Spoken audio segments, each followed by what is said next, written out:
You've got these huge goals, right?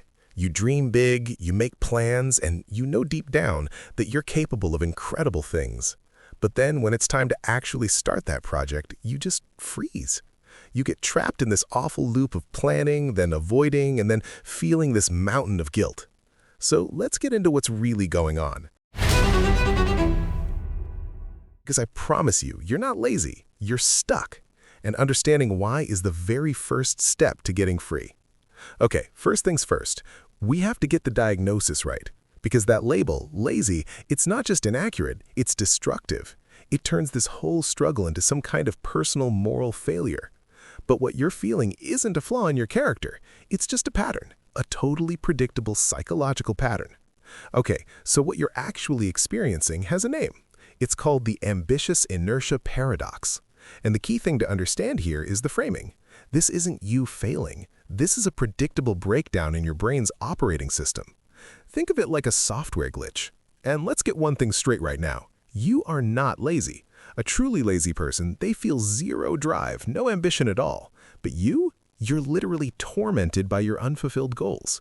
That guilt you feel, that's the proof that you care. A lot. It is the absolute opposite of laziness. So if it's not laziness, what is it? Well, your ambition is basically hitting a wall created by two really powerful psychological forces. Let's break them down. All right, blocker number one is something called perfection paralysis. You know those super high standards you have? The very thing that fuels your ambition? Yeah, well, they've turned into a weapon against yourself. The vision you have in your head is just so perfect, so flawless, that the idea of creating anything less than that is completely paralyzing. And this is so important to understand. Perfectionism? It's just fear wearing a fancy costume. That's all it is. It's the fear of failing, the fear that what you actually make won't live up to the masterpiece in your head. So what do? You avoid starting. Because, hey, as long as you never start, that perfect dream can never be shattered, right? Okay, on to blocker number two. This one is a literal biological wall in your brain's chemistry. See, your brain is, well, it's an ancient machine. It's hardwired for one primary thing, survival. And that means conserving energy no matter what. This brings us to a really cool concept called mental activation energy. Think about it like this. Starting a big, complicated project is like a rocket launch for your brain. It needs this massive surge of power just to get off the ground and overcome inertia. So your ancient brain looks at this big, abstract goal, and it doesn't see an exciting opportunity. No, it sees a major threat to its precious energy reserves. And since the payoff for your huge project is way off in the distance, your brain really struggles to release what's called anticipatory dopamine. That's the chemical that makes you feel motivated. So what does it do instead? It flips into survival mode. It starts looking for easy, instant dopamine hits. You know, scrolling through your phone, watching a quick video. It's basically rewarding you for avoiding the hard stuff. And that right there is the core of this whole paradox.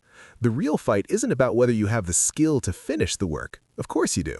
The real battle is just conquering that initial massive resistance to simply starting. So the million-dollar question is, how do we bypass the system? We can't just fight our brain's ancient wiring with sheer willpower. That's a losing battle. We have to get clever. We have to trick it. And the solution? Honestly, it's almost laughably simple. It's a tiny little habit, a micro-habit, specifically designed to sneak right past your brain's defenses. It's called the empty project file trick. Okay, here's all you gotta do. Step one, get to your computer. I know, even that can feel hard, but just force yourself to sit down. Step two, open the program you need. Word, Photoshop, your code editor, whatever it is. And step three, create a new blank file and save it with the project's name. That's it. Seriously, you have my full permission to get up and walk away right after you hit save. I know what you're thinking, that sounds way too small to actually work, right? But trust me, this tiny little action sets off a really powerful chain reaction inside your brain. Let's break down exactly why this is so effective. So this little trick is a perfect example of what the author James Clear calls the 2-minute rule. The basic idea is that any new habit you're trying to build should take less than 2 minutes to actually start. Creating a file? That takes, what, 10 seconds? It makes starting ridiculously easy. See, what you're really doing here is you're mastering the art of just showing up. You're taking the smallest possible step that confirms the identity you want to have, the identity of someone who starts things. Every time you do it, it's like a little vote for your future self, and there's zero pressure attached. Now, let's look at the cool neuroscience behind this. By creating and naming that file, you've just handed your brain a defined problem. You've given it a specific, tangible task to chew on. And your brain? It's a problem-solving machine. It can't help itself. It'll start working on it in the background, and in the process, it starts to generate that exact anticipatory dopamine you were missing before. This is how you literally manufacture motivation out of nothing. That tiny act of creating the file is often all it takes.